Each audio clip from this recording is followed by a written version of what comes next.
দেখো আমাদের ছোট পিকনিক, ছোট উনুনে তো হয়নি। এবার দেখো, তারপরে তেল দিয়ে দিলাম। আর একটু তেল লাগবে, দাও। অত তেল খাই না। উরে বাবা রে বাবা, তো বাগুন বাজা হয়ে যাবে। বাগুন খিচুড়ি। এই যে আমাদের খিচুড়ি এখন ফোড়ন হবে। এটা খোলো, এর ভিতরে এখন দিয়ে দেব জিরে, সামান্য জিরে।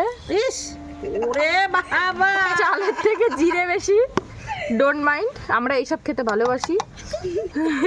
এবারে কতক্ষণ তুলে রাখ বাজা হইলে আমরা পিকনিকের জন্য যে কত কিছু করলাম। এই পিকনিক করার জন্য ছোট কড়াই, ছোট সসপ্যান, ছোট এই যে চামচ সব কিনে নিয়ে এসেছি। এখন আবার নতুন করে উনুন বানানো হবে। আমাদের ছোট উনুনটাতে যেহেতু ভেতরে জায়গাটা কম হয়ে গেছে, ভালো আগুন হচ্ছিল না, তাই ওটাকে ক্যান্সেল করে দেওয়া হয়েছে, বড় উনুনে করা হচ্ছে। এবার আমরা দ্বিতীয় ধাপে আবার নতুন করে উনুন বানিয়ে তোমাদেরকে A to Z রান্নার ভিডিও দেখাবো। তোমরা সেই জন্য একটু অপেক্ষা করতে থাকো। Next blog.